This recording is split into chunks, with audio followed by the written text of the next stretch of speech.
नमस्कार, आप देख रहे हैं सीमांचल की आवाज़ और मैं हूं आपके साथ कनिका।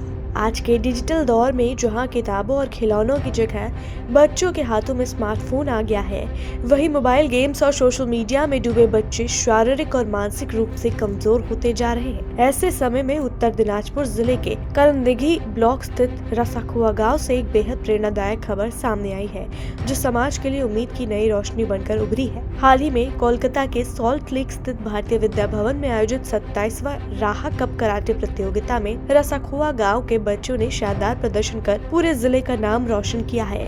इस प्रतिष्ठित प्रतियोगिता में कुल 41 प्रतिभागियों ने हिस्सा लिया है, जिनमें से रसाखुआ गांव के 5 युवा कराटे खिलाड़ियों ने मेडल जीतकर अपनी प्रतिभा का लोहा मनवाया है। सभी खिलाड़ियों के पीछे है उनके प्रशिक्षक उत्पल दास, जिनका मानना है कि आज के बच्चों को मोबाइल की लत से दूर रखने के लिए खेल और शारीरिक अभ्यास का कोई विकल्प नहीं है।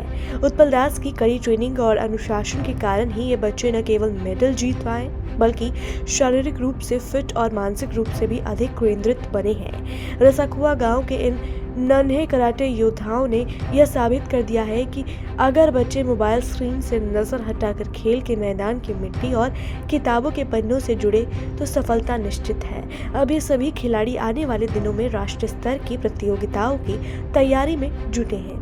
यह सफलता हर माता पिता के लिए एक संदेश है। अगर आपके बच्चे भी मोबाइल की लत में डूबे हैं तो उन्हें खेल के मैदान की ओर मोड़े और किताबों से दोस्ती करवाए। रसाखुआ गांव के इन बच्चों की तरह आपका बच्चा भी एक दिन समाज, जिला और राज्य का नाम रोशन कर सकता है। नहीं, सही, सही, सो, सही, हट,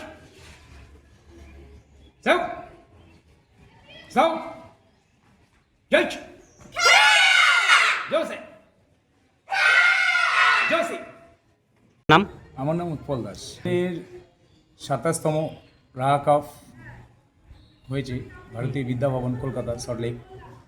তো সেখানে আমাদের উত্তর দিনাজপুর থেকে 41 জন টোটাল পার্টিসিপেট করেছিল। তার মধ্যে থেকে আমাদের রসাকুয়ার 5টা বাচ্চা ছিল, 5 জন পার্টিসিপেন্টস।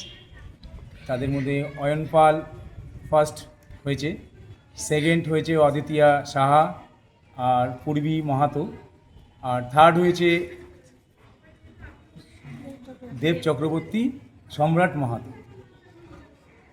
এটা তো অবশ্যই খুশির বিষয়, বিশাল আনন্দের বিষয়। আর আমার এখানে প্রথম রসাগোয়ার থেকে এরকম 5 জন পার্টিসিপেন্ট গিয়ে আর 5 জনই প্রাইজ নিয়ে আসা, এটাও রসাগোয়ারবাসীর কাছে বিশাল আনন্দের বিষয়।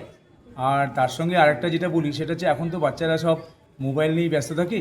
এবার মোবাইল থেকে দূরে রাখতে কমসে কম যে কোনো অ্যাক্টিভিটি, ফুটবল হোক, কারাটে হোক, যোগা হোক, যে কোনো ফিজিক্যালি অ্যাক্টিভিটির সঙ্গে বাচ্চাদের যতটা জড়িত করা যায়, এটা আমার রসাগোয়ারবাসীদের কাছে একটা বিনীত আবেদন।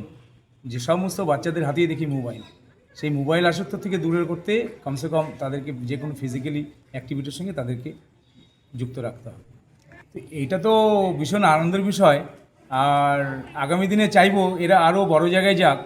যেরকম স্কুল লেভেলের গেমগুলো হয়, আমাদের স্কুল গেম হয়, যেরকম সাব ডিভিশন হয়, তারপরে ডিস্ট্রিক্ট সিলেকশন হয়, তারপরে স্টেট সিলেকশন হয়, তারপরে আপনার ন্যাশনাল লেভেলে যায়। এরকম বিগত দিনে আমাদের টিম থেকে অনেকেই রায়গঞ্জ, উত্তর দিনাজপুর থেকে এরকম পার্টিসিপেট করেছে।